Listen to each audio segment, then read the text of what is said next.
Bonjour et bienvenue.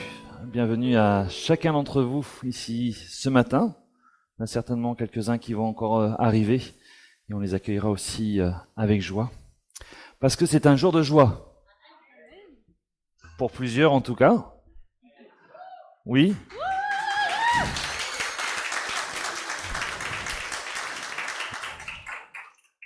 Non, ils ne laissent pas forcément transparaître, mais je sais qu'ils sont dans la joie. Il n'y a pas de souci là-dessus. En tout cas, pour Sarah, alors du coup dans l'ordre, comme ça on saura qui est qui. Théo, Sarah et Benjamin. Mais pas que, c'est aussi une joie pour les familles, les parents. Oui, ça va? Et puis la famille élargie, la grande famille. Après, je vais pas faire tous les liens de famille, hein, je risque d'en oublier. Et après, je vais me faire tirer les oreilles. Pour l'église aussi, et puis pour vous tous. Amis, proches de l'un des trois ou de la famille qui est là avec nous ce matin. Sentez-vous là, bienvenue dans ce lieu. Sentez-vous libre et à l'aise aussi. Peut-être que c'est une première fois pour certains. Vous n'avez pas l'habitude de comment on fait, comment on procède. Mais sentez-vous libre dans ce lieu. Sentez-vous libre aussi de participer. On aura un temps de chant, donc on a l'habitude de chanter, d'associer nos voix et pas juste d'écouter ce qui se passe devant. Donc sentez-vous libre ou pas de le faire, de se lever ou pas, de taper dans les mains ou pas. Voilà, c'est en fonction des chants qui viendront. Et ce temps aujourd'hui, ce matin, va être composé de plusieurs chants que Zoé va nous conduire, accompagnée d'Olivier et de Benjamin, et puis d'un partage autour de la Bible que je vous partagerai tout à l'heure. Et puis, parce qu'on est venu pour ça, suivi des baptêmes.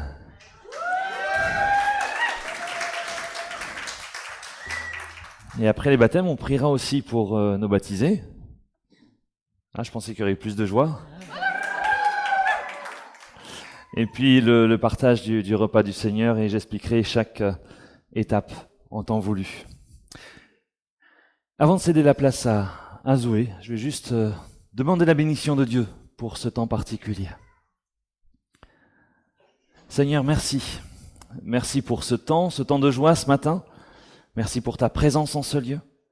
Nous sommes dans la joie d'accompagner Théo, Sarah et Benjamin dans le choix de leur engagement public ce matin. Et nous voulons nous approcher de toi, te célébrer, te bénir, mais aussi être bénis par ta présence. Que tout soit à ta gloire, Seigneur. Amen.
m'abandonner jamais.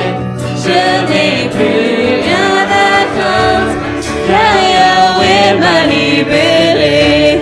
Je suis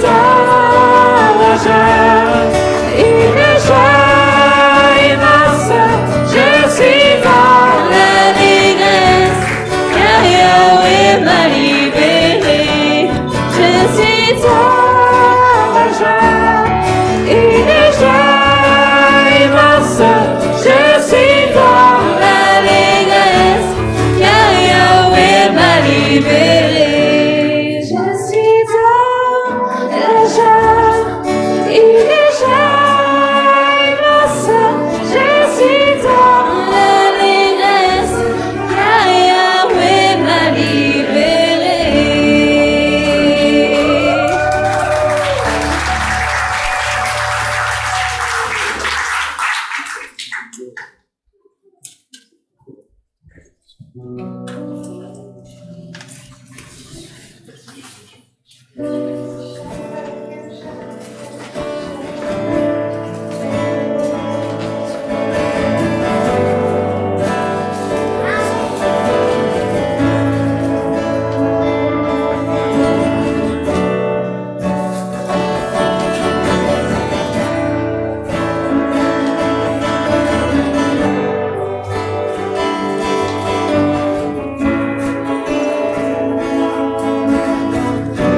es grand et admirable, tu es saint et véritable, éternel incomparable, tu es là.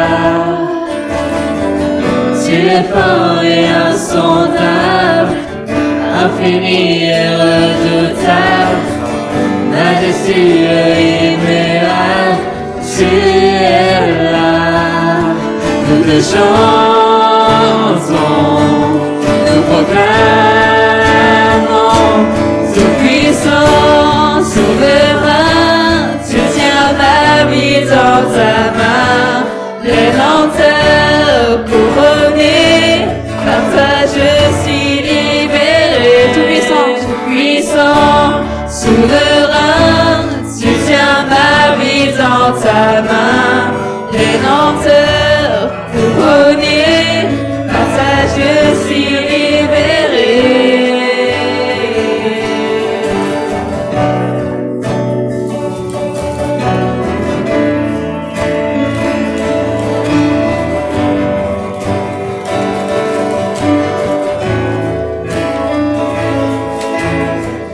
Tu es grand et admirable, tu es saint et véritable, éternel incomparable, tu es là,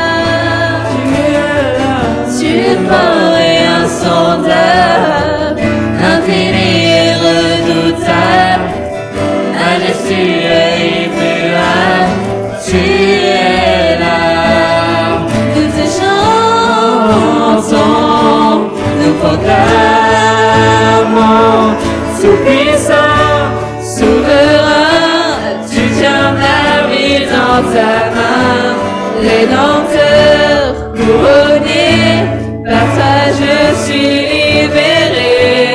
Tout-puissant, souverain, tu tiens ma vie dans ta main, les lenteurs couronnées, par ça je suis libéré.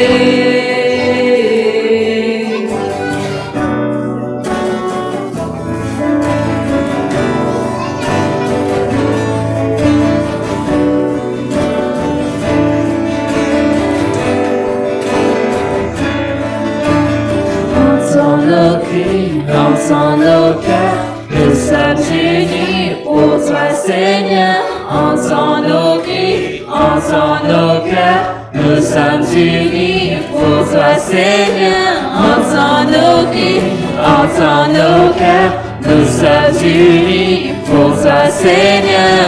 Entends nos cris, entends nos cœurs, nous sommes unis pour toi Seigneur. Tout-puissant, souverain, tu tiens ma vie dans ta main, les lenteurs couronnées, par toi je suis libéré. Tout-puissant, souverain, tu tiens ma vie dans ta main, les lenteurs couronnées, par toi je suis libéré.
mais c'est aussi un jour où on peut prendre cette occasion de pouvoir dire combien tu es grand, Seigneur, combien tu es puissant.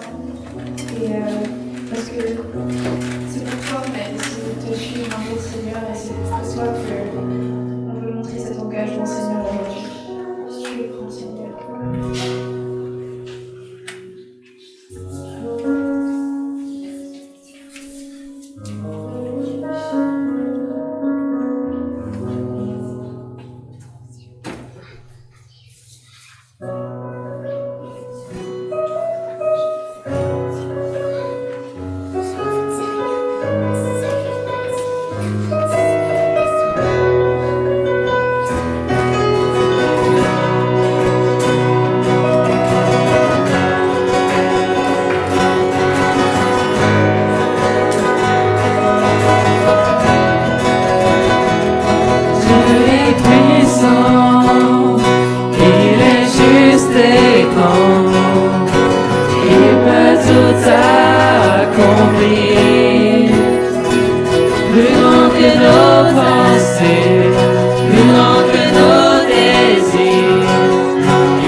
Le Seigneur, mon Dieu,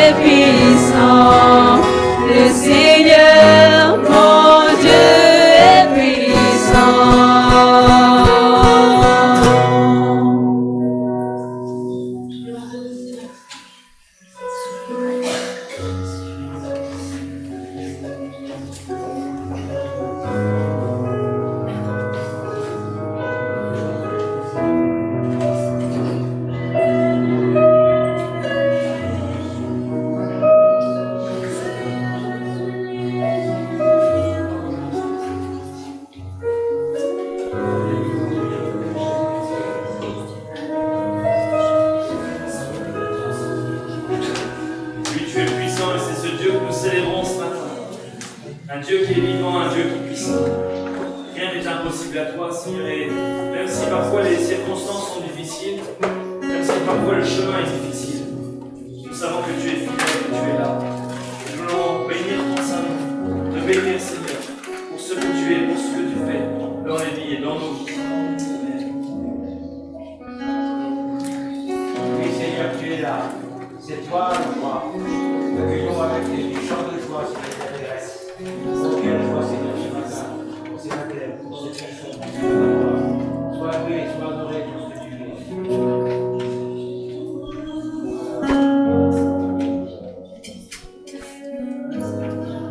Tu vois, Seigneur Dieu, c'est vrai, tu vis, et tu vis parce que tu as vaincu la mort, Seigneur Dieu. Merci vraiment parce que ton sacrifice sur la croix, Seigneur, tu nous as rachetés, Seigneur Dieu. Merci vraiment parce que tu es vivant, Seigneur, tu es présent jour après jour, Seigneur, et merci parce que tu agis encore aujourd'hui. Te manifeste, Seigneur Dieu. Amen. Seigneur, tu es le chemin, la vérité et la vie. Dieu ne vient au Père que par toi. Seigneur, merci pour ce sacrifice sur la croix qui a ouvert la porte pour chacun d'entre nous. Seigneur, merci pour ce jour où je t'ai rencontré, où ma vie a changé. Je te remercie parce qu'il y a eu un avant et un après. Parce que Seigneur, tu me fais vivre tous les jours les prémices de l'éternité avec toi. Je te rends gloire, je te rends grâce ce matin. Nous sommes heureux de nous assembler autour de toi en ce lieu ce matin. Et tu es au milieu de nous. Gloire, honneur et louange à toi, Seigneur. Amen.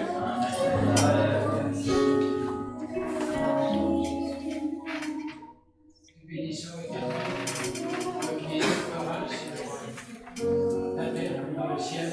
Nous merci parce que tu nous encourages le matin, Seigneur.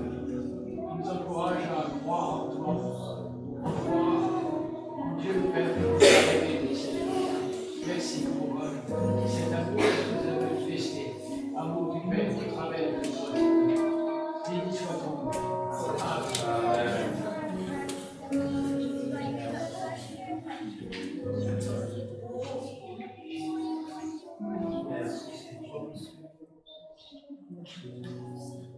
Seigneur, tu ne changes pas, tu es toujours le même. Un Dieu d'amour, un Dieu de compassion, un Dieu de miséricorde. Ton amour si grand, si puissant. C'est cet amour qui nous transforme parce que tu nous as aimés, parce que tu nous as pardonnés, parce que tu nous connais, Seigneur. Et tu veux toujours le meilleur pour chacun d'entre nous. Ce matin, mon cœur est dans la joie de savoir que tu n'es pas un Dieu loin, que tu es un Dieu de proximité. Tu aimes, Seigneur, à nous bénir, tu aimes à nous combler de ton amour, de ta grâce. Merci parce qu'encore aujourd'hui, tu veux guérir, tu veux délivrer. Encore aujourd'hui, Seigneur, tu es ce Dieu de compassion, de miséricorde. Quand on vient à toi, Seigneur, tu ne nous rejettes pas, tu nous accueilles, tu nous écoutes, tu prends le temps de nous écouter, parce que tu nous aimes et tu prends soin de nous. Sois béni, Seigneur. Alléluia. Alléluia.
Alléluia.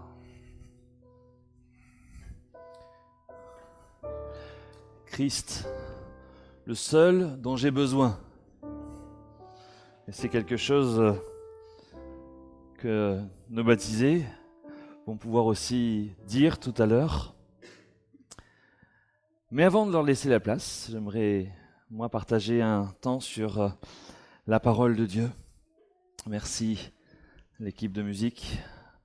En tout cas, pour tous ces chants qui ont permis déjà de dire ce en quoi nous croyons, de dire qui est Jésus pour nous, qui est un sauveur, un Seigneur, c'est celui qui est présent, qui est tout-puissant. Alors, l'occasion du baptême de Sarah, Théo et Benjamin, pour ne pas les oublier, rassurez-vous, ce n'est pas le cas. Et l'opportunité de se poser certainement quelques questions sur le baptême. Qu'est-ce que le baptême ?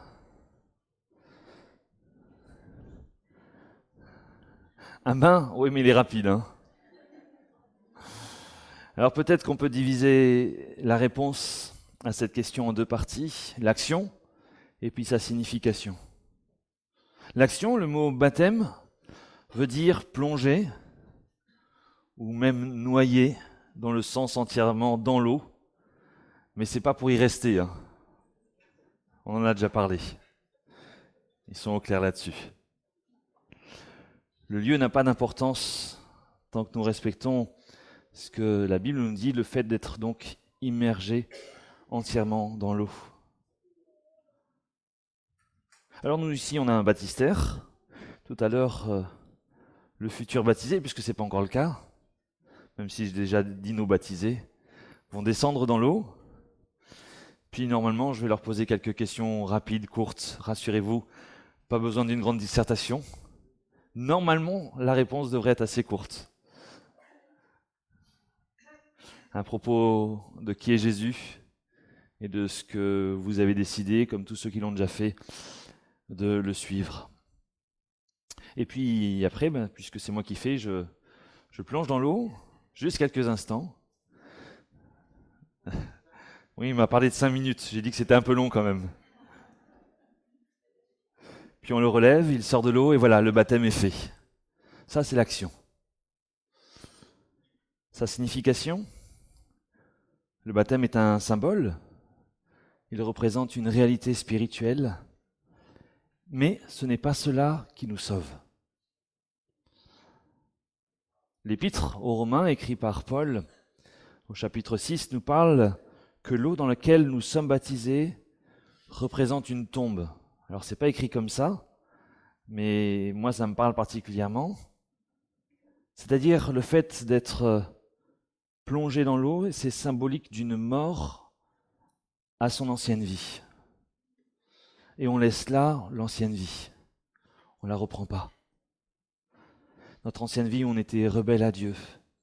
On n'était pas en phase avec son désir, son plan. Et par cette mort qui est symbolique, puisqu'on reste bien vivant physiquement, rassurez-vous, il est déclaré que en déposant cette ancienne vie, la vie de péché est finie aussi. Le péché n'a plus de pouvoir sur celui qui croit en Christ, bien évidemment, et qui n'est plus condamné pour sa vie passée. Peu importe si on a déjà une longue liste à notre goût, ou si à nos yeux on a l'impression qu'il n'y a rien du tout. Alors, non. Dans tous les cas, nous ne sommes plus condamnés.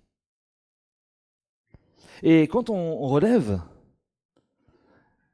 ce texte nous dit que c'est comme une résurrection dans une nouvelle vie. Alors, l'être physique n'a pas changé. L'eau, elle n'a pas de pouvoir miraculeux ici. C'est de l'eau qui vient du robinet, de la ville. Et j'ai pas connaissance qu'à Fourchambault, il y ait des choses miraculeuses avec l'eau du robinet, bien que moi, elle ne me pose pas de problème à la boire. Mais elle ne veut pas dire non plus qu'il n'y aura plus de fautes, d'erreurs, de péchés dans notre vie ici-bas. Ça, il faut attendre le ciel pour cela. Mais une vie vécue après ce baptême dans un désir de ne plus vouloir pécher et plus sous la condamnation du péché en cherchant à suivre Jésus. Et c'est pour ça qu'on a un magnifique livre qui s'appelle la Bible, un trésor en fait, riche de plein de choses dont il est important d'aller la lire pour découvrir ce qui est dedans. Et puis découvrir un peu plus Dieu, bien évidemment. Mais Dieu, dans l'engagement qu'on fait, va aussi être présent à nos côtés pour nous aider. Ça ne veut pas dire qu'il n'y aura pas des moments de difficulté, des moments de tentation, de tristesse. Mais je sais en qui je peux m'appuyer. Christ seul me suffit, comme on vient de le chanter. Le baptême rappelle qu'un chrétien, qu'un croyant, est lavé de ses péchés au travers de Jésus. Pardon qu'on reçoit non pas là, ici, mais d'abord en demandant pardon à celui qui est capable de pardonner, Jésus-Christ. Et que donc ici, c'est l'engagement d'une bonne conscience de marcher avec Jésus. Un désir de vivre une vie en se détournant du péché. Si le baptême est un symbole, où en est l'importance ? La réponse est assez simple. Jésus est notre modèle. Il s'est fait baptiser lui-même. On le lit dans les évangiles. Puis il nous a ordonné aussi de suivre son enseignement. Et dans un de ses enseignements nombreux, il est dit faites-vous baptiser. Et les apôtres, qui ont été les 12, qui ont été d'abord avec Jésus et qui l'ont suivi après, qui ont continué à partager l'enseignement de Christ, mais il nous est dit qu'ils l'ont fait aussi. Mais Jésus a donné ce verset qu'on retrouve dans Matthieu au chapitre 28. « Allez, faites de toutes les nations des disciples, les baptisant au nom du Père, du Fils et du Saint-Esprit, et enseignez-leur à observer tout ce que je vous ai prescrit. Et voici, je suis avec vous tous les jours, jusqu'à la fin du monde. » La fin du monde en soi, c'est pas réjouissant, parce que c'est toujours difficile d'envisager une fin. Mais il y a quelque chose qui est merveilleux, c'est que Jésus est avec moi et restera avec moi jusqu'au bout. Quand Jésus dit d'enseigner, d'observer tout ce qui a été prescrit, et puis bien sûr qu'il est avec nous tous les jours, il nous indique deux choses juste avant. Se faire baptiser est une des choses justement prescrites par Jésus. Et il le dit dans la phrase précédente, un disciple est baptisé. Baptisez-les au nom du Père, du Fils et du Saint-Esprit. Et c'est quelque chose qu'un croyant, qu'un chrétien est appelé à faire, car c'est un acte d'obéissance à notre Seigneur, et c'est ce que vous allez faire tout à l'heure. Ça approche de plus en plus. Encore un tout petit peu de patience. Et puis ce baptême ne s'est pas limité à l'Église primitive. Certes, on le trouve dans ce texte de Matthieu, mais on voit que c'est quelque chose qui a été pratiqué après que Jésus n'était plus sur cette terre. Les apôtres l'ont fait, on trouve 9 récits de baptême. Je ne vais pas vous lire les versets, je vous cite juste les chapitres. Actes au chapitre 2, il nous est dit que le jour de la Pentecôte, il y eut 3000 personnes de baptisées. Ça en fait du service de baptême. Nous, on va en faire 3 aujourd'hui. Il manque les 1000 derrière, enfin les fois 1000 derrière. Acte chapitre 8, il nous est dit que des hommes et des femmes samaritains se sont fait baptiser. Acte 8 toujours, le baptême de l'eunuque éthiopien.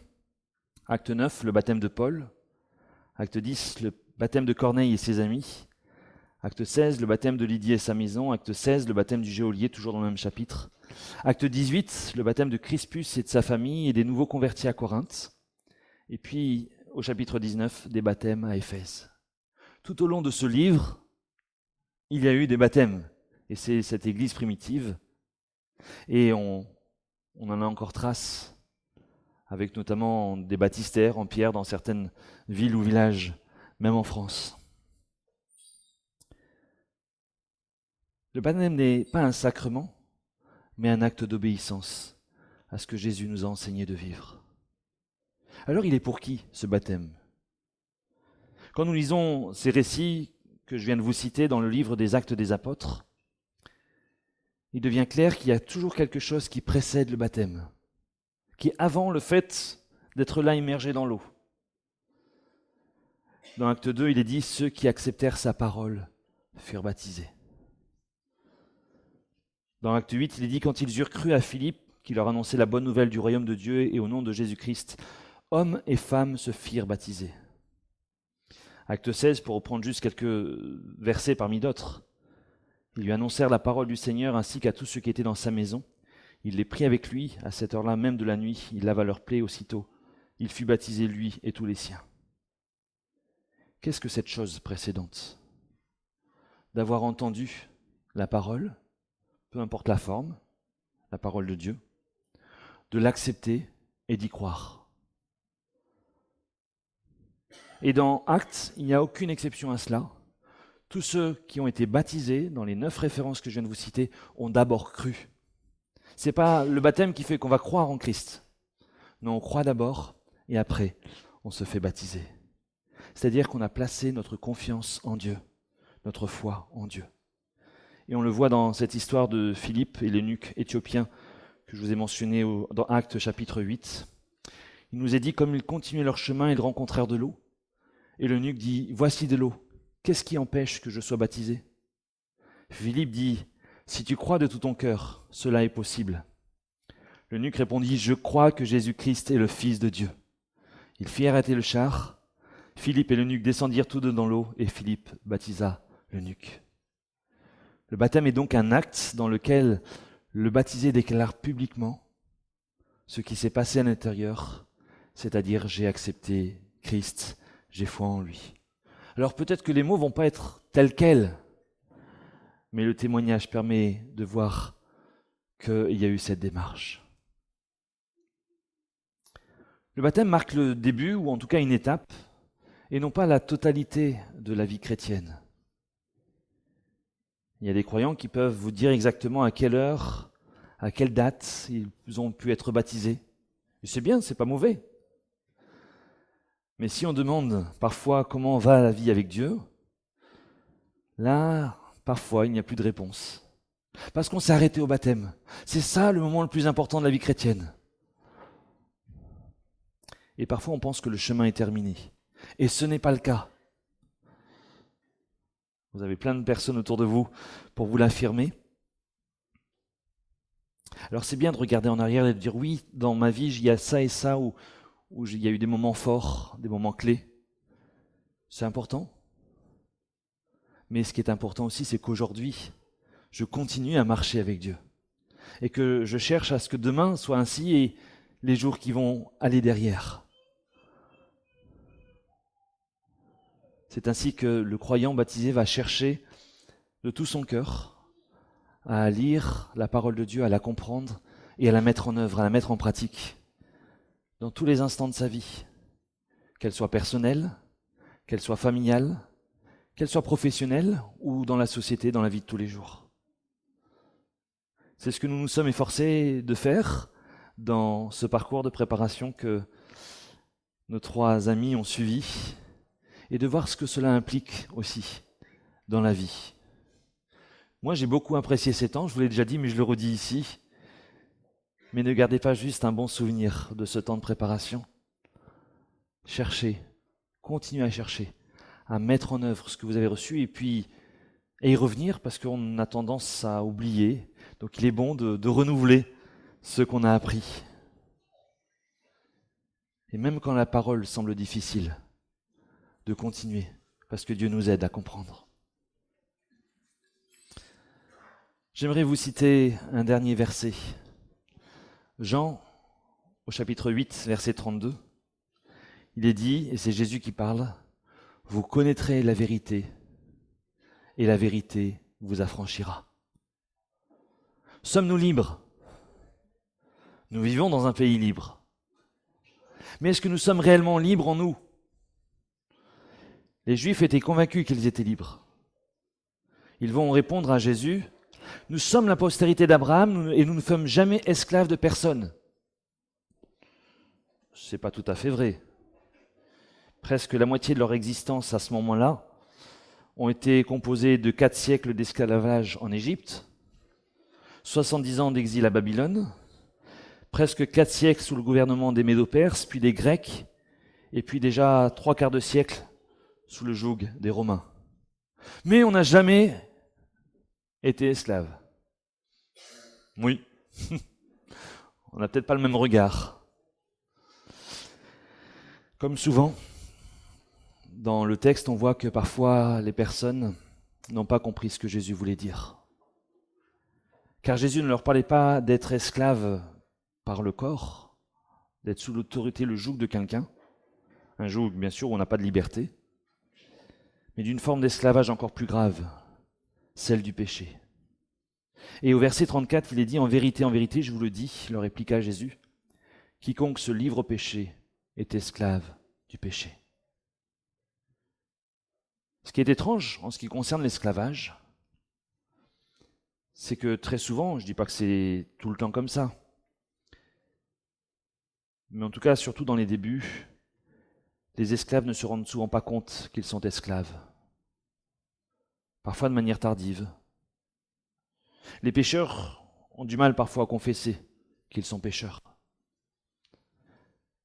Quelqu'un qui a une addiction, que ce soit drogue, alcool ou peu importe laquelle, ont des fois du mal à le dire et du mal à s'en sortir en plus par eux-mêmes. Certains arrivent à se convaincre par eux-mêmes que dès que j'ai envie, j'arrête et c'est fini. Et c'est bien d'avoir cette motivation. Dans la réalité, il y en a beaucoup qui ne peuvent pas se défaire de ce à quoi ils sont attachés. Combien ont essayé? Combien arrivent réellement sans aide de personne, juste par leurs propres efforts? Et je ne dis pas sur un jour, sur 2 jours, sur 1 mois, sur 3 mois, mais sur la durée de leur vie. Une des histoires les plus spectaculaires dans les évangiles, il me semble, doit être celle de cet homme qui n'est pas libre. Il nous y dit dans Marc 5 que cet homme était possédé d'un esprit impur. Cette histoire commence avec une image qui est si misérable, si inhumaine. Cet homme ne vit plus en société. Il n'est plus en mesure de l'être. Et les gens ne peuvent pas le supporter.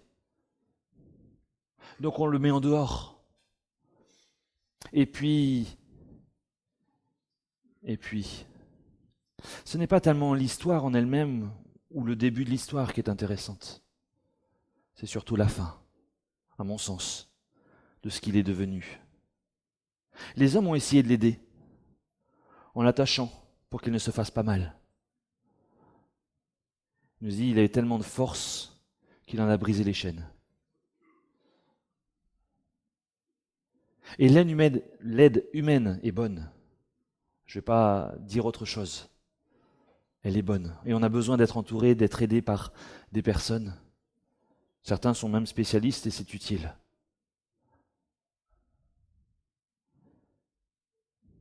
Mais elle va soulager, apaiser, mais le fond va jamais être libre. Parce qu'un seul est capable de libérer. Et cet homme va venir vers Jésus alors qu'il est au fond du trou de la misère humaine. Il appelle Jésus à son secours. Il appelle la vérité à son secours. Et la Bible nous dit que Jésus est la vérité et la vie, le seul chemin vers le Père. Et vous savez ce qui s'est passé? Jésus l'a libéré. Il n'a pas mis une chaîne pour qu'il soit calme et qu'il n'embête plus le monde. Il l'a libéré. Cet homme a été libéré de tout ce qui pesait dans sa vie, de tout ce qui le tenait esclave. Et s'il l'a fait pour lui, il veut le faire avec chacun d'entre nous, peu importe notre situation. Tu peux simplement appeler à l'aide. Tu peux simplement dire « Jésus, j'ai besoin de toi ». Et un peu plus loin dans ce texte, il est dit dans Jean 8, 36, « Si donc le Fils vous a franchi, si donc Jésus vous a franchi, vous serez réellement libre. » C'est ce que nous allons chanter tout à l'heure quand les baptisés vont sortir du baptistère. « Il m'a libéré ». Et c'est une proclamation Vous pouvez le chanter aussi, mais peut-être vous ne connaissez pas assez. Mais c'est une proclamation aussi qu'on veut dire, parce que c'est le choix aussi que vous avez fait, de proclamer que Jésus est votre Seigneur, et parce qu'il est venu, il a libéré. Ça ne veut pas dire que tout est rose, pas dire que tout est facile, mais je sais en qui je m'ai appuyé, Christ. Alors peu importe ce que tu vis, peu importe ce que les gens savent de toi, peu importe ce que tu as vécu, aussi difficile, aussi inhumain cela puisse-t-il paraître, sans Jésus, il n'y a pas de salut. Appelle-le simplement. Et il est celui qui va te libérer de ton passé, du péché qui nous sépare de lui. Et il le fera. C'est une vérité que nous voulons encore proclamer ce matin. Que le nom de Dieu soit béni.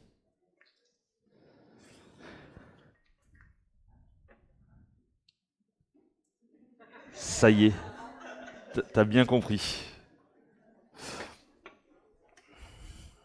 Je crois que je l'ai démonté le truc.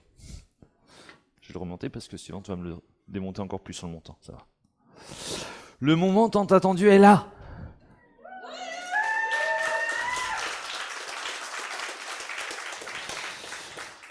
Chacun à leur tour, ils vont partager un témoignage de leur vie.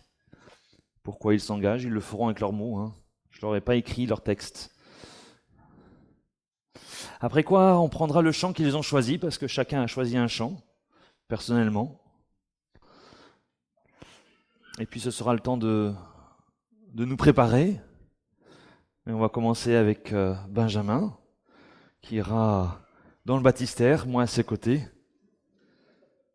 Et puis ainsi de suite pour Théo et Benjamin, et Sarah, pardon, parce que Benjamin sera déjà passé. Et puis à la fin, quand tout le monde sera passé et qu'ils seront remontés, on priera pour eux. Alors j'entends déjà des clics, clics, clacs. Les proches, si vous avez besoin de vous approcher à ce moment-là, n'hésitez pas à venir sur le côté, d'un côté ou de l'autre. Faites juste attention, il y a un grand trou au milieu. La descente peut être dure. Si vous voulez prendre donc quelques photos. Mais évitez de trop vous lever pour que les autres derrière vous puissent aussi voir. Ou sinon, il faut que tout le monde se lève, en espérant que les grands se sont mis au fond et les petits devant. Ce qui n'est pas gagné. Voilà. Eh bien écoute, Benjamin, c'est ce qu'on avait convenu. Voilà, si tu veux bien.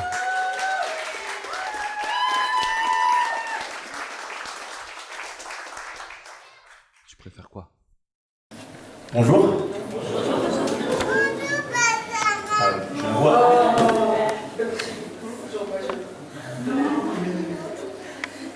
J'ai la voix un peu enrouée, donc avant qu'elle lâche, comme l'a dit Jean-Paul, j'ai un petit discours pour vous.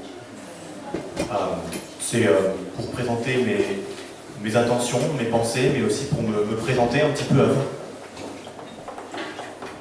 Je m'appelle Benjamin, j'ai 26 ans, et je suis le frère de Laura et de Théo. Avec mon petit frère et ma petite sœur, on a grandi dans une famille chrétienne bienveillante. J'ai pu voir Théo, tout bébé dans son landau, grandir jusqu'à devenir plus grand que moi. J'ai pu également voir Laura s'éveiller, grandir, partager des moments ensemble, devant des séries, comme Arrow, et des jeux vidéo, comme Mario Kart. Quant à moi, l'essentiel de ma vie s'est concentré sur l'apprentissage, les études. Je me remémore les moments passés dans l'église de Cône-sur-Loire, à chanter les louanges du Seigneur dans l'enceinte de l'église, et les bons moments passés avec le pasteur Aimé Weber, avec les amis, avec la famille. Cependant, le temps a depuis passé. Pendant plusieurs années, ma vie s'est concentrée sur mes projets personnels, sur mon travail, sur le développement de soi. Et petit à petit, ma vie a pris une direction plus éloignée de l'église. J'ai fini par oublier. J'ai accueilli les nouveaux amis, les nouveaux collègues, les nouvelles villes, les nouveaux réseaux. Et j'ai fini par oublier le Seigneur. Pour la petite anecdote, un célèbre anthropologue d'Oxford, Robin Dunbar, je crois, qui a étudié les comportements humains en société, Il estime qu'en moyenne, une personne peut posséder au maximum 150 amis, avec qui on peut entretenir une vraie relation amicale. En moyenne, ça varie un peu, mais environ 150 normalement. À travers ma nouvelle vie, mon alternance chez Yushin à Nevers, mon nouveau travail en tant que développeur à Vannes, malgré les rencontres, les amis, les collègues, je n'ai au final même pas pensé à laisser une petite place parmi ces 150 amis pour le Seigneur. Mais désormais, je souhaite aller de l'avant. J'ai péché, Seigneur, j'ai oublié, j'ai parfois de mauvaises intentions, je me laisse aller, je suis feignant, et pourtant je souhaite le dire. L'Éternel est mon berger.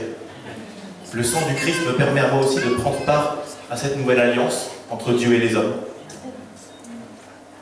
Aujourd'hui, je souhaite avancer, demander pardon pour les fautes que j'ai commises et avancer dans ma vie, avec Dieu à mes côtés. Il n'y a qu'un seul Dieu et sa promesse durera toujours.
Non, il veut garder ses lunettes, rassurez-vous. On va le baptiser avec.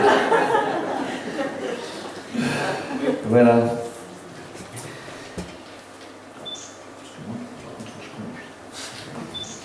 Le pâtissier était fait pour des plus petits que moi, vous le sentez. Voilà, et bien écoute, Benjamin, c'est une joie d'être avec toi en ce jour, de pouvoir t'accompagner dans le choix que tu as fait.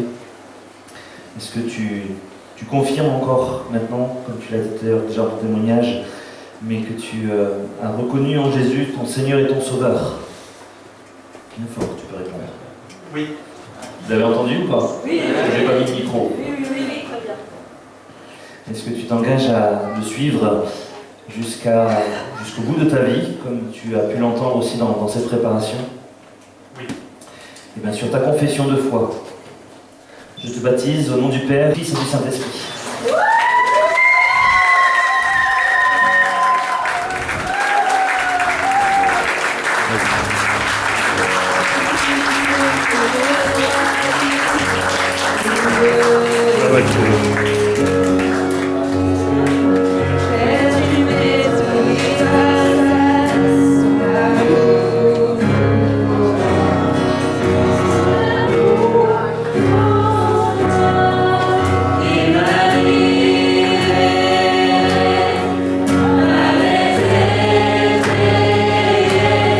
Je suis enfant de Dieu.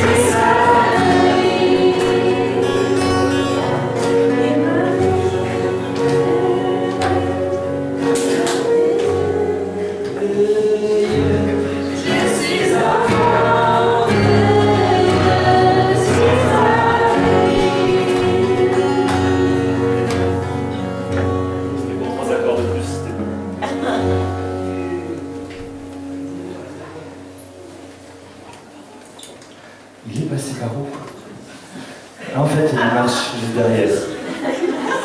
C'est maman qui s'inquiète de savoir où est-ce qu'il est.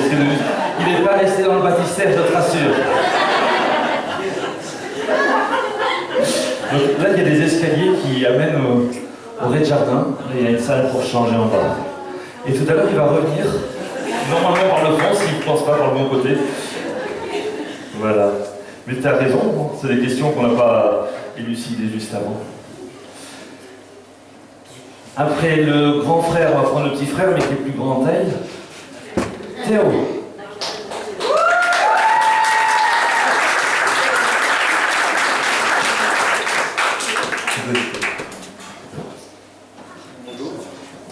Faut l'allumer.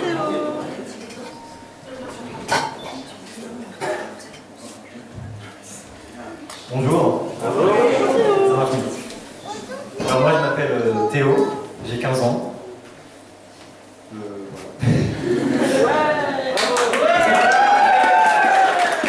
Alors, non, c'est pas fini quand même. Un peu court. Alors, quand Dieu est apparu à Abraham, il lui dit, quitte ton pays, va. Et Abraham fit ce que Dieu a dit. Abraham engendra Isaac, qui engendra Jacob, et Jacob eut 12 fils, dont Joseph. Joseph devint gouverneur d'Égypte. Et après l'aventure de toute une vie, il fit s'installer en Égypte toute sa famille. Les Hébreux devenaient nombreux en Égypte. C'est à cette époque que naquit Moïse. Un jour, Dieu parla à Moïse. Il lui annonça la délivrance à venir grâce au sang de l'agneau, dont il fallait badigeonner les linteaux des portes des maisons pour que l'ange examinateur ne les frappe pas. C'est ainsi que le peuple de Dieu fut délivré de l'esclavage et de la mort grâce au sang de l'agneau. Plus tard, vint notre Seigneur Jésus, qui était sans péché. Il a dit, « Je suis doux et humble de cœur. » Jésus est vraiment l'agneau de Dieu qui nous libère de l'esclavage et de la mort. Le baptême est pour moi, c'est ainsi un témoignage, celui de mes parents qui m'ont transmis l'amour de Dieu et de Jésus, le Sauveur. Le baptême est aujourd'hui pour moi un engagement vers Dieu. C'est le témoignage de ma conversion. Je veux être un enfant de Dieu et marcher avec Jésus. Je le dis aujourd'hui devant vous et devant Dieu par mon baptême.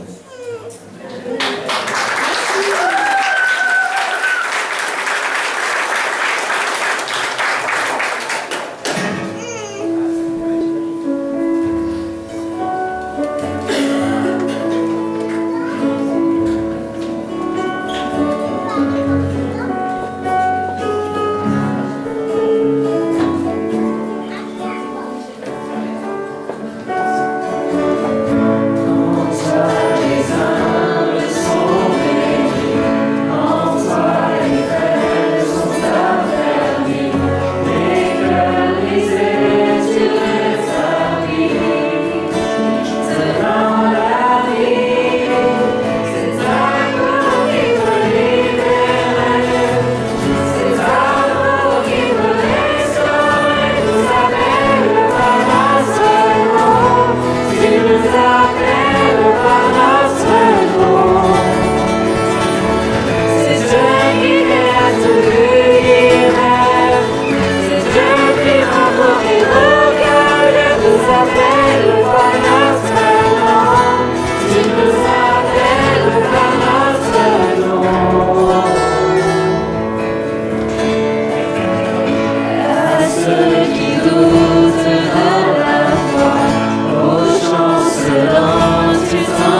moi, il a envie de continuer dans ces qui sont là.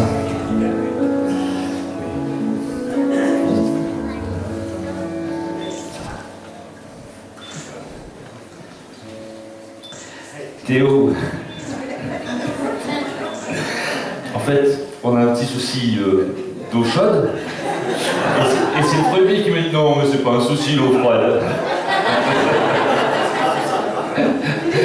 Désolé. Voilà.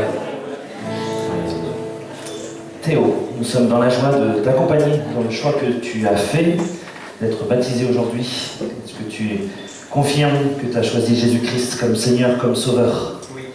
Que tu as fait le choix de le suivre jusqu'au bout, de suivre ses enseignements? Oui. Je ne vais pas dire oui à ta place. Hein. Alors sur ta confession de foi, je te baptise au nom du Père, du Fils et du Saint-Esprit.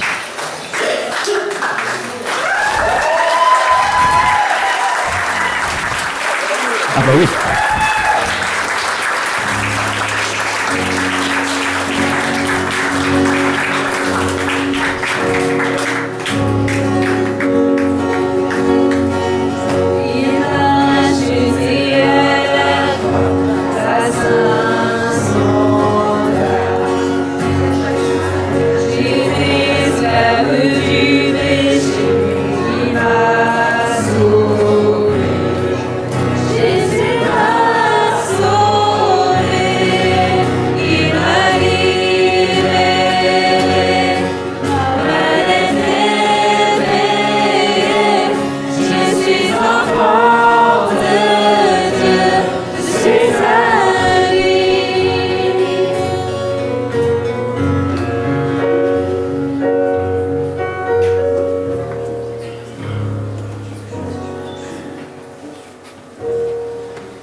Mettre les détails un peu plus adaptés après les deux grands gaillards qu'on a vus.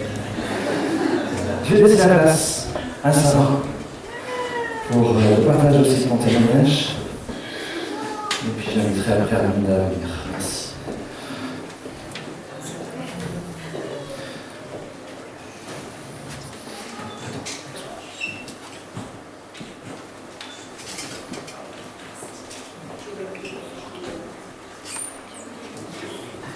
Bonjour à tous. Il y a eu quelques embûches cette semaine, donc mais grâce à Dieu, il est victorieux et je peux être là aujourd'hui. Je suis super contente. Je suis très heureuse de m'engager officiellement aujourd'hui à suivre Jésus-Christ. Ça a une assez longue histoire que je peux vous raconter. Je suis vraiment passée de la mort à la vie, aussi bien physique que spirituelle. Et je peux vraiment témoigner de tout ce que Dieu a fait pour moi dans ma vie aujourd'hui. J'ai eu la grâce de grandir dans une famille chrétienne. Et j'ai toujours beaucoup aimé la communauté qu'offrait l'Église. Et c'était un peu comme une bulle de bienveillance en fait dans ce monde. Mais je ne me suis jamais trop intéressée de mon côté. Je ne saisissais pas à l'époque l'intérêt pour ma vie. J'estimais ne pas avoir besoin de Dieu et je ne comprenais vraiment pas ce que les autres vivaient avec lui. J'étais hermétique. Et ensuite, j'ai commencé à être en désaccord avec des points de doctrine en 2013. Donc, quand j'étais au collège, c'était la période où il y avait les débats autour du mariage homosexuel. Et j'arrivais vraiment pas à comprendre pourquoi Dieu n'approuvait pas ce genre d'union. Donc, à partir de là, je me suis éloignée progressivement. Et je me suis plus sentie à ma place dans l'église. Et j'ai commencé à y aller par habitude avant tout. Et bon, là, je vais sauter quelques années. On est en 2017. Donc, c'était une année un peu particulière. C'est une année où j'ai été diagnostiquée d'une dépression. Donc, à partir de ce moment-là, c'est vrai que j'ai complètement décroché. Le peu de liens qui me restaient avec Dieu, je me suis éloignée complètement. J'ai souffert ensuite de cette maladie qui est terrible pendant de très très nombreuses années. Donc ça se manifestait notamment par une fatigue chronique qui est très handicapante. Donc les actes de la vie quotidienne sont très difficiles. La moindre chose est une montagne. Et c'est vrai que je me suis beaucoup fatiguée durant ces années. J'ai aussi traversé des troubles de l'identité. Et jamais j'ai demandé de l'aide à Dieu, donc je suis vraiment restée seule avec mes propres forces. Et je résidais beaucoup dans cette incompréhension. Je ne comprenais pas pourquoi j'endurais toutes ces souffrances. J'ai aussi été dans la même période dans une longue relation amoureuse, donc c'est vrai qu'il m'a encore plus éloignée de Dieu. Et 2022, donc c'est l'année qui a été vraiment une plaque tournante dans ma vie. Il s'est passé beaucoup de choses en 2022. Il y a eu des moments très difficiles. Et il y a un moment où je suis tombée extrêmement bas. Donc il y a une période là où je ne m'alimentais plus, je buvais plus, je dormais plus. Il n'y avait plus rien en fait. Donc c'était très compliqué. Et à ce moment-là, donc au bout d'un moment, mes parents ont décidé de m'amener à l'hôpital, aux urgences. Et j'ai discuté avec une personne là-bas pendant plus d'1 heure. Et en fait, il s'est avéré qu'ils ont dit que j'étais adulte et que si je voulais me laisser mourir, c'était mon choix et qu'ils ne pouvaient rien faire pour moi. Donc je suis rentrée à la maison et je me suis dit, les hommes c'est fini. Enfin, j'ai exploité tout ce qui était possible en aide humaine, comme en parlait Jean-Paul tout à l'heure. C'est super, c'est génial, mais au bout d'un moment on épuise. Au bout de 6 ans, je n'avais pas trouvé de réponse. Et donc il ne me restait que faire appel à une force surnaturelle. Donc ce que j'ai fait, j'ai vraiment appelé à l'aide. Donc j'ai vécu ce verset avant de le connaître. Donc quand un malheureux crie, l'Éternel l'entend et il le sauve de toute ses détresses. C'est vraiment ce qui s'est passé. J'ai appelé à l'aide et l'aide est venue. À ce moment-là, Jésus est rentré dans ma vie et j'ai vraiment vécu le voile que j'avais qui m'aveuglait a été déchiré et j'ai compris beaucoup de choses à ce moment-là. Et en fait, j'ai perçu la dimension spirituelle de l'existence grâce à l'Esprit de Dieu qui m'a révélé en toutes choses. Et j'étais aussi convaincue du péché. Donc c'est un moment où j'ai réalisé la gravité du péché. Et j'ai même été amenée à aller présenter des excuses à des personnes que j'avais pu blesser des années avant. Et cette prise de conscience de la gravité du péché m'a aidé à me détacher de beaucoup de choses. Parce que c'était devenu insupportable, je ressentais ce que ressent Dieu quand on pêche. Et donc ça m'a beaucoup aidé à avancer dans ce chemin de sanctification, pour moi et pour les autres aussi. Et j'ai vraiment compris la nature pécheresse de l'humain. Et ensuite, j'ai eu le désir de connaître Dieu par sa parole. Donc j'ai vraiment eu ça qui a été déposé en moi. Et à l'époque, je me suis mis à écouter à longueur de journée la Bible, donc en audio, parce qu'avec la maladie, je ne pouvais pas lire. Donc c'est une grâce même de lire, on ne se rend pas compte, c'est une bénédiction de pouvoir lire. Pendant des années, je ne pouvais pas lire. Maintenant, j'arrive de nouveau un petit peu à lire. Et j'écoutais toute la journée les évangiles, etc. Et j'avais été à l'église toute ma vie, mais je ne connaissais rien. J'avais rien compris en fait. Donc j'ai vraiment tout découvert à ce moment-là. Et c'est vrai que Jésus a commencé un très grand travail à l'intérieur de moi, de restauration. On partait de très très bas, hein, comme j'ai raconté. Il y avait tout il a rasé, puis il y a tout à reconstruire sur des fondements solides et une base saine. Et comme le disait Jean-Paul, mais c'était déjà dans mon témoignage, c'est vrai que j'ai connu la vérité, et la vérité m'a vraiment libérée, m'a affranchie. Et oui, Jésus m'a sauvée. Jésus a sauvé ma vie, je suis devenue une toute nouvelle personne. Et vraiment, je veux encourager tout le monde aujourd'hui. Peu importe ce que vous traversez, ouais, Jésus est assez puissant pour vous sortir de là. Il est tout puissant, donc il n'y a rien qui est trop dur pour lui. Et vraiment, n'hésitez pas à faire appel.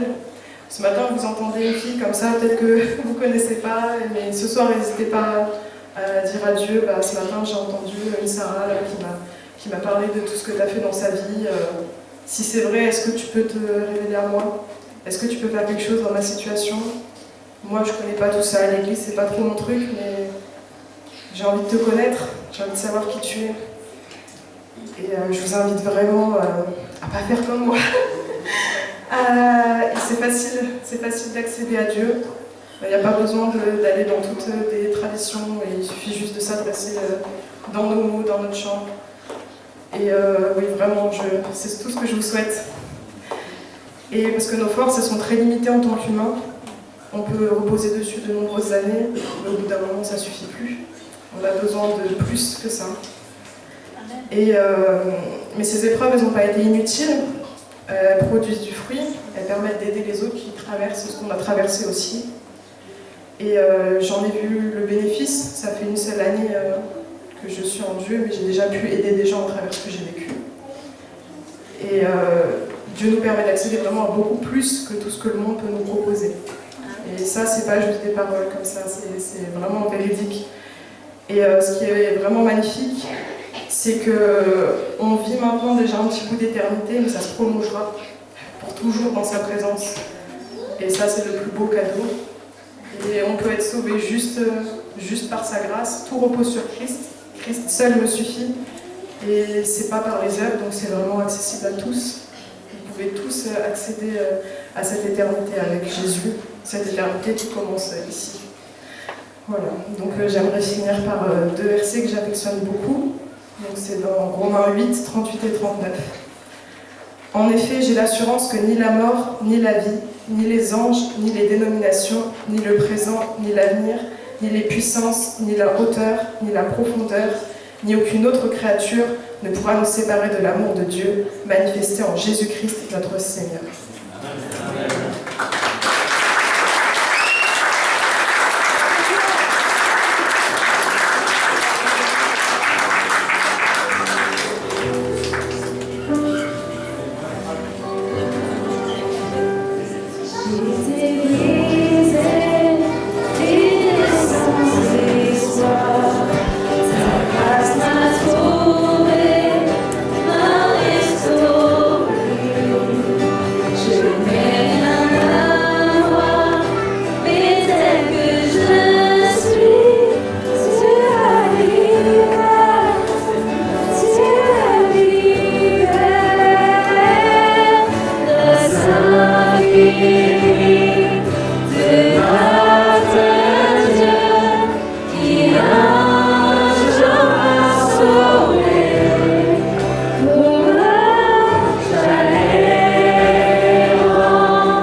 Sarah, tu l'as dit dans ton témoignage, tu l'as dit au travers aussi de ce chant, et on veut aussi te permettre de le dire simplement, que tu as bien choisi Jésus comme Seigneur et comme Sauveur. Oui. C'est sûr. Non, c'était pas un doute, c'était parce que son oui était là et je voulais lui permettre de le dire encore. Tu as choisi de le suivre jusqu'au bout, conformément à sa parole. Alors, sur la confession de foi, je te baptise au nom du Père, du Fils et du Saint-Esprit.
J'ai trouvé ma place.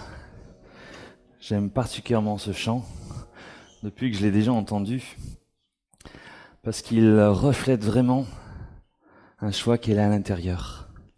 Et vous avez pu l'entendre, avec 3 mois de témoignages différents, des parcours de vie différents, mais la même chose. J'ai besoin de Jésus. Ouais, c'est une réalité. Et on n'a pas besoin de vivre des grandes difficultés pour avoir besoin de Jésus. Théo l'a très bien dit dans son témoignage. Même dans son jeune âge, même quand on a l'impression de ne pas avoir vécu grand-chose de difficile, j'ai besoin de Jésus. Et je me retrouve dans son témoignage, puisque ça a été aussi mon parcours, de grandir dans une famille qui croyait, de pouvoir avoir cette grâce et de ne pas avoir vécu des choses difficiles pour dire à Jésus, oui, j'ai besoin de toi. Et puis après, on a des témoignages différents, où on grandit, où on se rend compte que finalement, si on ne veille pas, et ça a été le témoignage de Benjamin, si on ne veille pas, eh ben on se détache de lui. On s'éloigne de l'Église, c'est pas le bâtiment en soi qui compte, mais de la relation avec les frères et sœurs et la relation qu'on peut avoir avec Dieu. Et on se rend compte un jour que dans les 150 amis, eh ben, il manque le principal. Et puis ça arrive dans la vie de vivre des temps difficiles, des temps où l'aide humaine n'est pas suffisante, parce que je l'ai dit tout à l'heure, et c'était pas en pensant à son témoignage que j'ai écrit ce que j'ai partagé. Mais il y a des fois où il y a bien besoin de bien plus qu'une aide humaine. Et dans tous les cas, peu importe notre parcours de vie, nous avons besoin de cette aide que Jésus donne. Alors au travers parfois des difficultés, des épreuves, même on peut dire ce mot-là, des temps très lourds, très difficiles qu'on peut vivre. Ce qui est vrai, et on l'a chanté aussi. Dieu reste là. On a l'impression parfois que nos yeux ne le voient pas, mais Dieu reste là. Alors je ne vous souhaite pas de vivre des temps difficiles, mais je sais que la vie n'est pas faite que de temps faciles.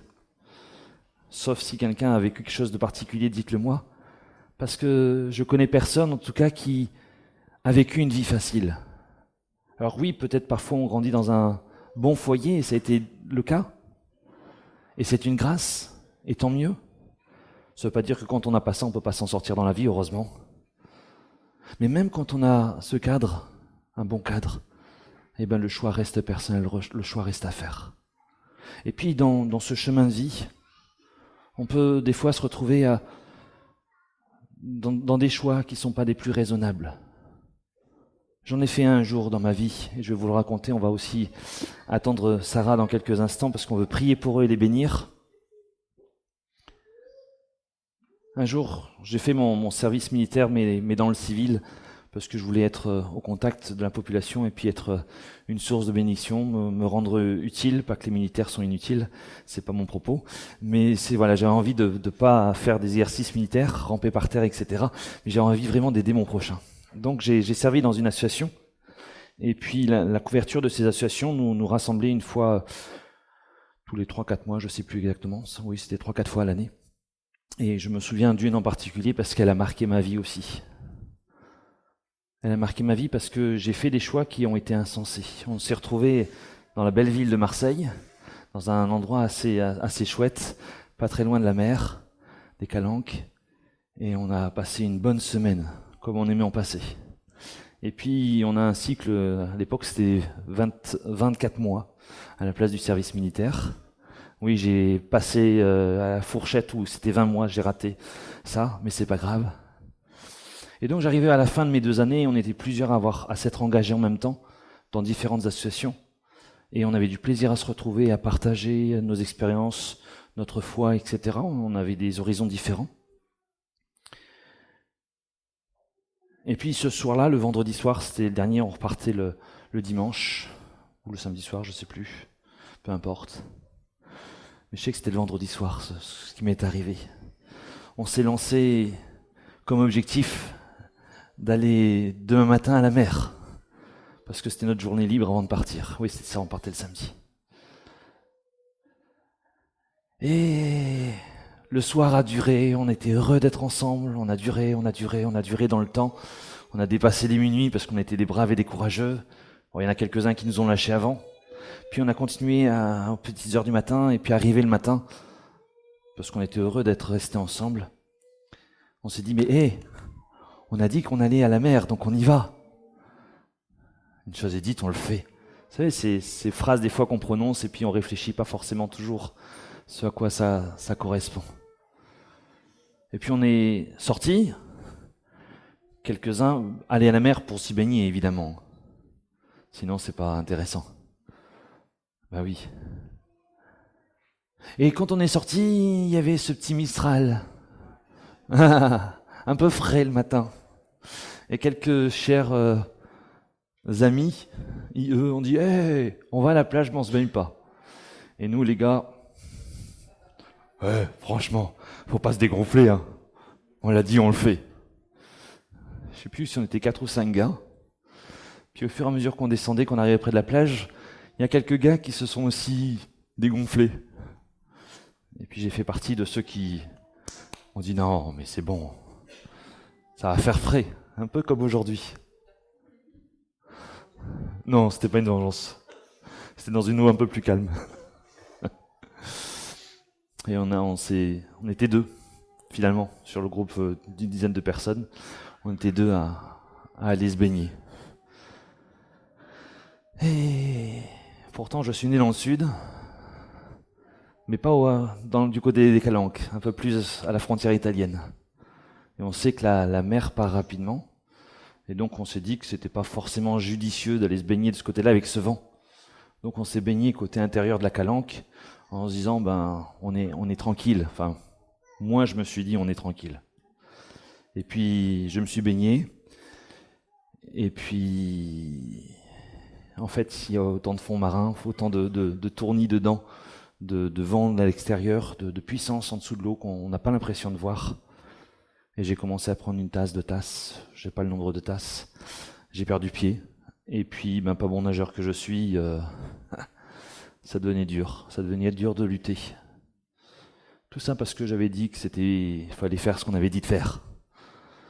Ça m'a servi de leçon pour l'avenir. Enfin, j'espère. Et puis, à un moment donné où je me suis senti tellement submergé par l'eau, tellement en incapacité de pouvoir lutter, que je me suis vu et senti descendre, droit, comme un I, au fond de l'eau. Je ne sais pas la profondeur qu'il y avait, suffisamment pour pas que j'ai l'impression d'être juste l'eau là, vous voyez, l'eau bien plus haut.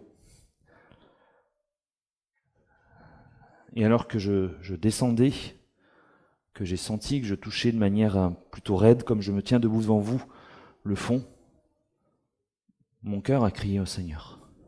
J'ai pas fait une longue prière. J'ai juste dit, Seigneur, j'ai besoin de toi. Moi, je peux plus rien faire, de toute façon. Je ne peux plus rien faire. J'ai froid, je suis tétanisé, et je me vois, je me sens couler. Et arrivé en bas, j'ai pas de conscience, et j'en suis conscient que je n'avais pas de conscience de force pour essayer de me débattre éventuellement, d'essayer de remonter à la surface. Et là, j'ai juste senti une légère flexion de mes genoux et poum! Et je suis remonté à la surface. Je n'avais plus rien, je n'avais plus de force. Je me sentais vide, parce que si vous avez écouté l'histoire, on a fait une nuit blanche. Autant vous dire que on n'est pas très frais après. On est jeune, mais on n'est pas très frais quand même. Et du coup, pas très intelligent en ce qui me concernait. Et là, je suis remonté à la surface.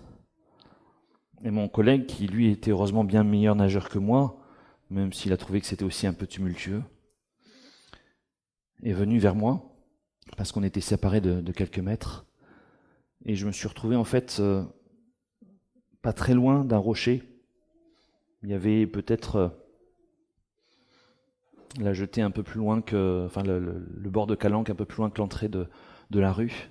Et il y avait un rocher ici, où je me trouve à peu près, peut-être. Et il m'a demandé comment j'allais. Pas très bien. Est-ce que je me sentais en mesure d'organiser le rivage? Non. Alors on a fait signe à ceux qui étaient restés au bord de l'eau. Puis ils nous ont regardés, puis ils ont fait.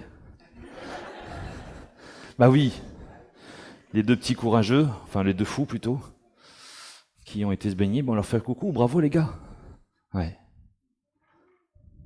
Et il s'est avéré que donc cet ami m'a dit je vais chercher du secours, reste là sur le rocher, parce que je sais pas s'il aurait su me tracter ou pas à ce moment-là. Tracter, vous avez compris ce que je veux dire, me ramener au rivage. Et il s'avère que sur ce rocher, celui où j'étais, il y avait un morceau de métal qui sortait du rocher en U, rentré dans le rocher. Vous voyez ce que je veux dire? Un U, puis vous rentrez les deux tiges dans le rocher. Et ça vous fait une poignée d'un côté de la main. Et il y avait la même chose au niveau du pied.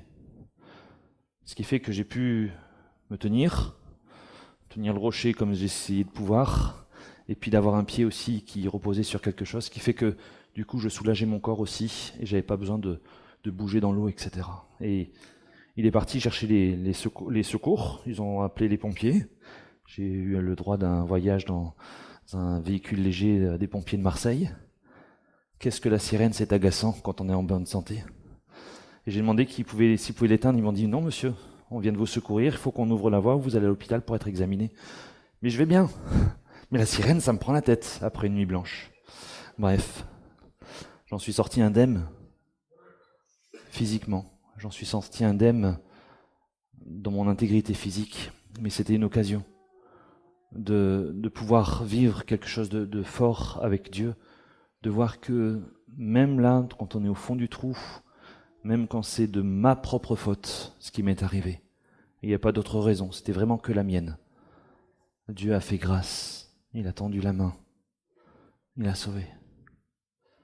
Cet ami qui était avec moi était témoin de Jéhovah, il avait décidé de rejoindre cette association protestante parce que ça lui permettait de travailler là où il voulait. Et le soir, quand on s'est retrouvés après ma sortie d'hôpital, il m'a dit « Ton Jésus, il est vivant. » Et c'est une réalité. Jésus est vivant. Alors peu importe ce que tu peux vivre dans ta vie, que ça soit des conséquences directes, pures de ton choix, ou que ça soit des difficultés qui s'amoncellent les unes avec les autres, tu peux compter sur le Seigneur. Tu peux crier au Seigneur. Je suis la preuve vivante qu'il existe, et j'en aurai encore d'autres qui pourraient encore confirmer cela, mais je vais m'arrêter juste sur celui-là. Que le nom du Seigneur soit loué. On va vous inviter. Sarah, Théo, Benjamin, si vous voulez bien venir devant, je vais descendre d'un cran.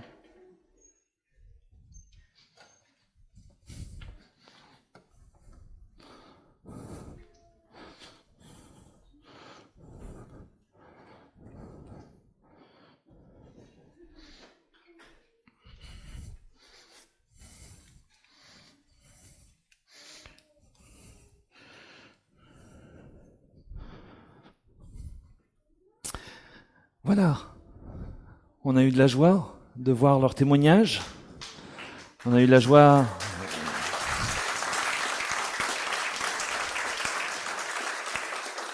de vous voir être baptisés selon votre choix, parce que ça a été votre choix. Voilà, tu vous confirmez, hein. Voilà, on veut aussi les bénir au travers d'une prière de bénédiction. Et je voudrais inviter les membres du conseil qui souhaitent venir me rejoindre. Et puis si les parents, sentez-vous libres de venir aussi entourer dans la prière. Ou alors, peut-être juste pousse-toi un tout petit peu par là, comme ça on va accueillir un peu plus de monde. Merci. Reste devant moi. Je mets derrière. Voilà, et puis je vais inviter l'assemblée, pour ceux qui le souhaitent en tout cas, sans aucune obligation, de pouvoir se lever. Dans ceux qui croient la même foi que ce qui a été exprimé, c'est assez facile. Et pour les autres, je vous invite juste à dire, peut-être que c'est pas ma foi, mais puisqu'ils confessent qu'il y a un Dieu et ils y croient, eh ben Dieu bénis-les, ça vous engage en rien, juste à voir ce que Dieu a déjà fait et ce qu'il va encore faire, et que ça puisse être un signe de bénédiction.